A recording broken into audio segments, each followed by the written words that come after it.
আসসালামু আলাইকুম প্রিয় শিক্ষার্থীরা, আজকে আমরা তোমাদের সাথে কথা বলবো পজিটিভ ভার্ব নিয়ে। পজিটিভ ভার্ব হচ্ছে অ্যাডমিশন টেস্টের জন্য খুবই গুরুত্বপূর্ণ একটা বিষয়। এই টপিকটা থেকে প্রতি বছর দেখা যায় একটা না একটা প্রশ্ন হয় ভার্সিটিগুলোতে। তো এই জন্য আজকে আমরা এটাকে একদম ভালোভাবে শেখার চেষ্টা করব, যাতে হচ্ছে কারো কোনো সমস্যা না হয়। তাহলে আমরা সরাসরি টপিকে চলে যাব। এইচএসসির যারা আছো তাদের জন্য খুব গুরুত্বপূর্ণ এটা, কারণ তোমাদের দেখা যায় এইচএসসিতে আমরা মোটামুটি পজিটিভ ভার্ব অল্প স্বল্প ফেস করি, প্লাস হচ্ছে অ্যাডমিশন তো আমরা সামনে দিবই। তাহলে আমরা সবাই আজকে ক্লাসটা করবো ইনশাল্লাহ। তাহলে আমরা সেই পজিটিভ ভার্বটা কী মূলত?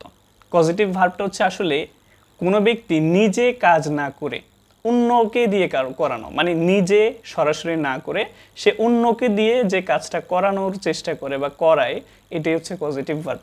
এখন কিছু ভার্বে সরাসরি পজিটিভ ফর্ম পাওয়া যায়, আবার বেশিরভাগ ভার্বেরই পজিটিভ ফর্ম সরাসরি নাই।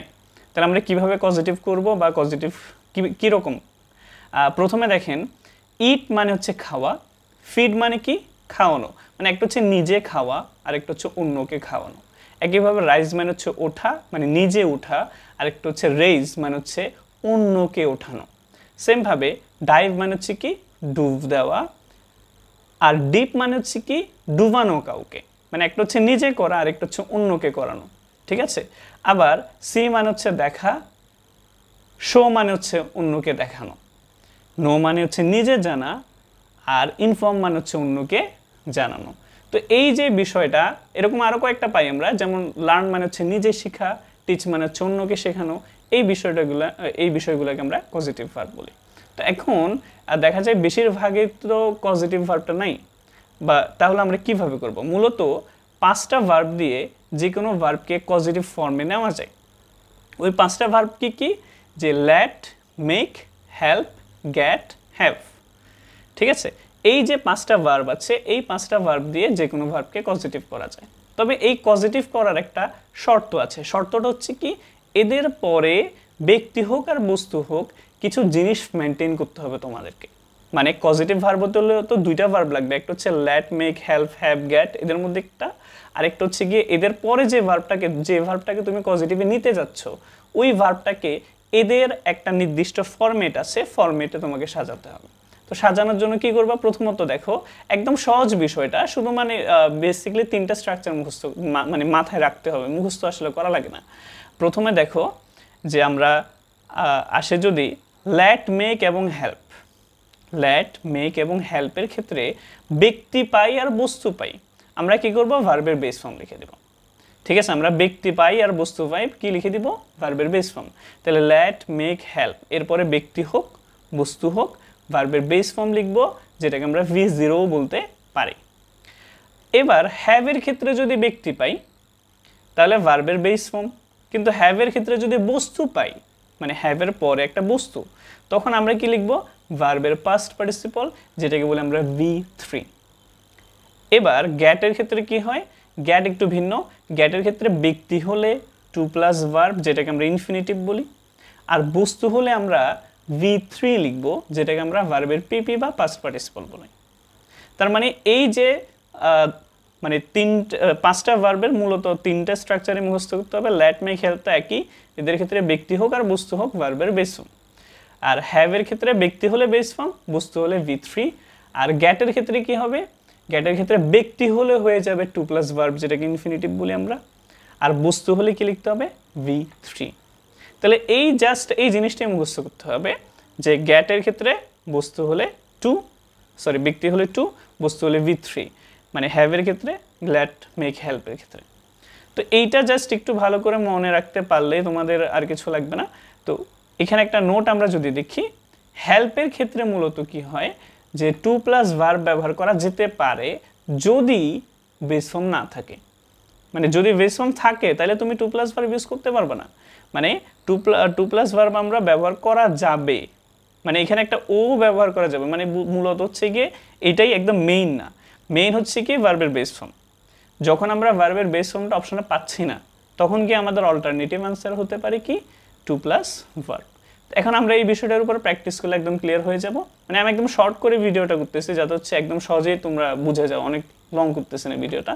তাহলে দেখো, প্রথমে I want to have it, এরপর আমরা একটা ভার্বের গ্যাপ পাচ্ছি। অপশনগুলো যদি খেয়াল করি এই সবগুলো অপশনই তো ভার্ব। ওকে, তাহলে ইটের পরে আমরা কি লিখব?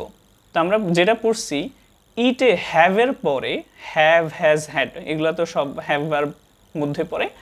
তো হ্যাভের পরে আমরা যদি ইট মানে বস্তু পাচ্ছি, বস্তু পাইলে আমাদের ভার্বের 3 নাম্বার মানে V3 লিখতে হবে।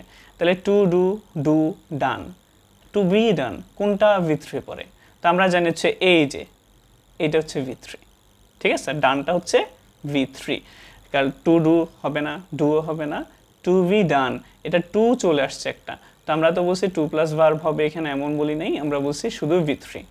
পরেরটা দেখো, our teacher makes us dash very hard, এটা সিউতে আসছে।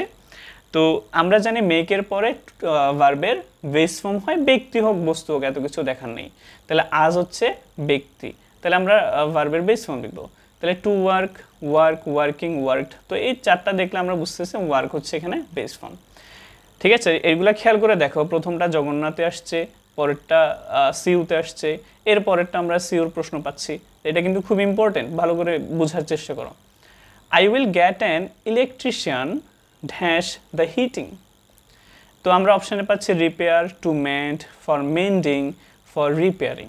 তো এর মধ্যে যদি আমরা খেয়াল করি গ্যাটের পরে যখন আরেকটা ভার্ব বসে তখন তো পজিটিভ হয়ে যায়। তো এখন খেয়াল করে দেখো, অ্যান ইলেকট্রিশিয়ান ব্যক্তি না বস্তু, ঠিক আছে। ইলেকট্রিশিয়ান হচ্ছে ব্যক্তি, একজন ব্যক্তি। তো ব্যক্তি হলে আমরা কি করব? 2 প্লাস ভার্ব ইউজ করব, ঠিক আছে। কি ইউজ করব? 2 প্লাস ভার্ব। দেখো অপশনগুলো এমনভাবে সাজানো, ফর মেন্ডিং মিলতেছে, ফর রিপেয়ারিংও মিলে, ঠিক আছে। আমি একজন ইলেকট্রিশিয়ান আনবো রিপেয়ার করার জন্য, মিলতেছে না? মিলতেছে, কিন্তু তারপরে এটা অ্যান্সার হবে না। কেন? ওই যে গ্যাটের পরে ব্যক্তি বা বস্তু হলে আরেকটা ভার্ব বসাতে হলে ব্যক্তি হলে 2 দিয়ে লিখতে হবে, বস্তু হলে V3 লিখতে হবে।